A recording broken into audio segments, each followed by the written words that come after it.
몰랐던 70대가 숨지는 등 등산철 조난사고와 신고가 크게 늘고 있습니다. 봄보다는 여름에 더 대비가 필요합니다. 노면이 좌우로 기운 횡단경사 보행로가 보행자의 안전을 위협하고 있습니다. 휠체어가 넘어지기도 하는데 이런 곳이 한두 군데가 아닙니다. 발파 과정에서 인근 마을에 피해를 준 채석장에 대해 충주시가 문을 닫도록 했는데 법원이 이 결정을 뒤집었습니다. 주민 반발이 일고 있습니다.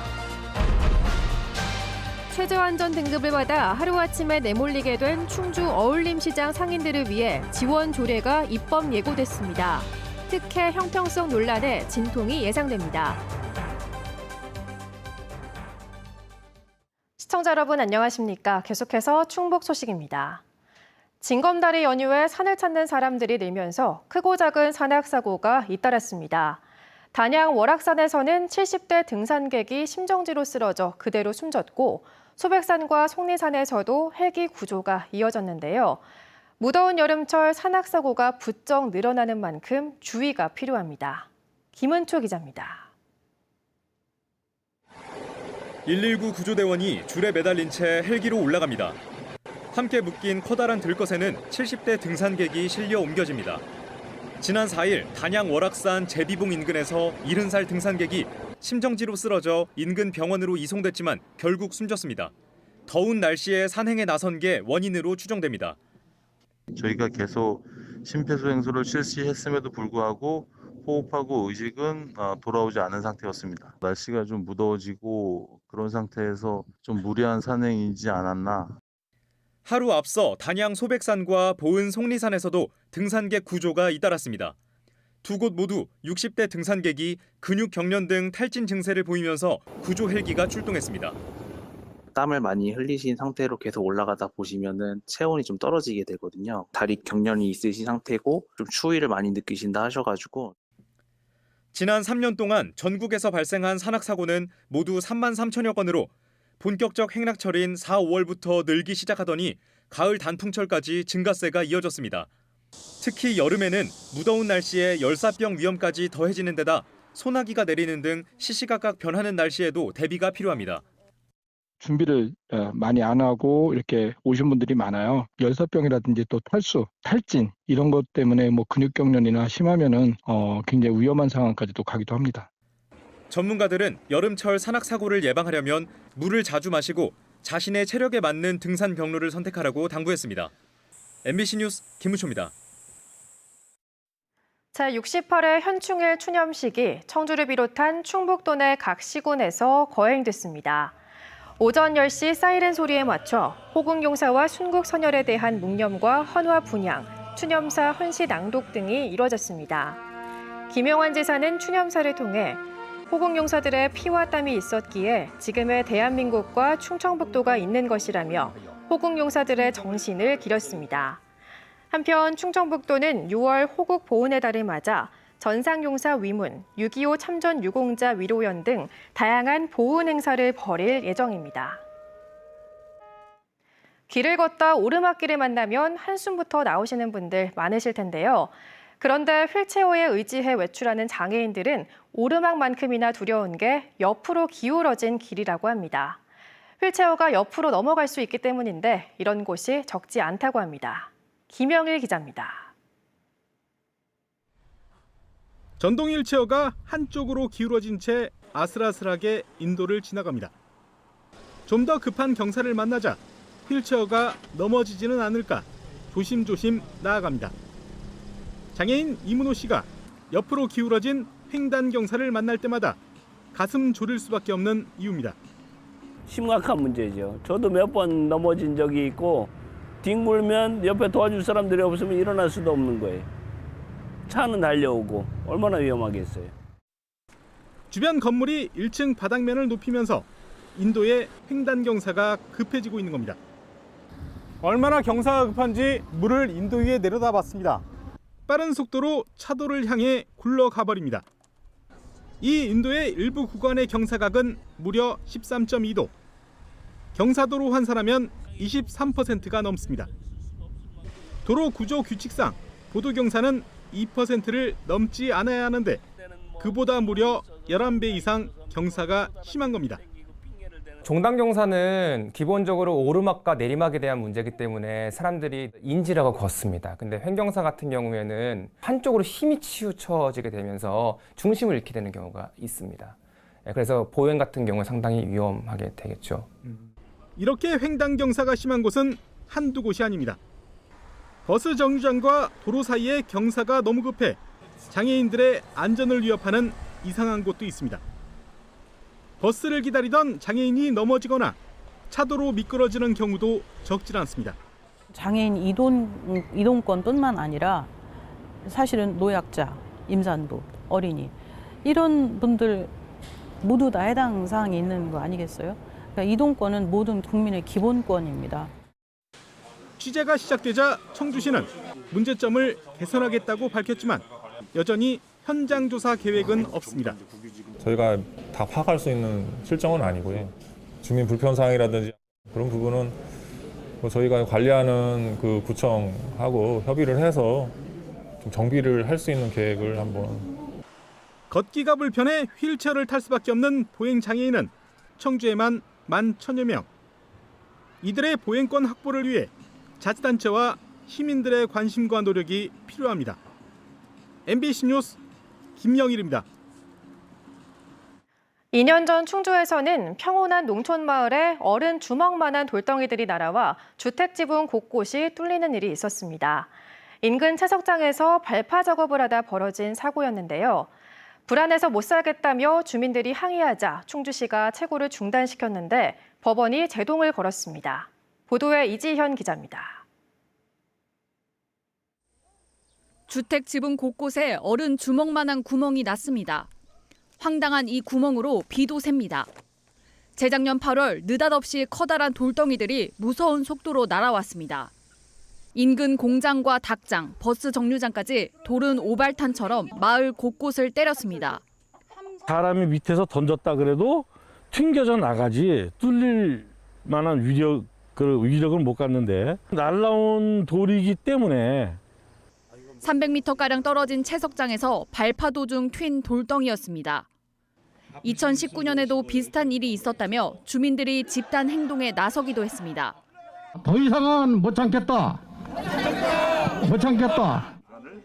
이 일을 계기로 충주시는 채석장이 낸 채굴 연장 신청을 불허하며 사실상 문을 닫도록 했습니다. 산지관리법에 의거해 300m 안에 있는 주민들의 동의를 받아오라고 했는데 업체가 받지 못한 걸 주된 이유로 들었습니다. 하지만 법원 판단은 달랐습니다. 채석장이 제기한 행정소송에 청주지방법원 제1행정부는 과한 처분이라며 충주시의 불허 처분을 취소했습니다. 환경영향평가를 거친 경우에는 동의서를 제출하지 않는다는 같은 법 단서 조항을 근거로 동의서 미제출이 영업 정지 사유는 아니라고 판단한 겁니다. 환경영향평가에는 이미 주민 의견 수렴 절차가 포함됐기 때문입니다. 업체가 진행한 환경영향평가상 사업기간은 지난 2012년부터 2021년까지 10년. 충주시는 시간이 지난 만큼 추가 환경영향평가를 거쳐야 한다고 주장했지만 법 조항에 없다는 이유로 받아들여지지 않았습니다. 재판에 함께 참여해 피해를 호소한 주민들은 이해할 수 없다며 항소를 촉구하고 있습니다. 이게 10년 기준을 딱 정해줬는데 그게 아니라고 법원에서 판단했다는 것도 참 문제점이 있는 것 같고요. 충주시는 법리 검토를 마치는 대로 기한인 오는 13일까지 항소 여부를 결정할 방침입니다. MBC 뉴스 이지연입니다. 구제역 방역대가 아닌 청주와 증평지역 도축장 출하 제한이 내일부터 순차적으로 해제됩니다.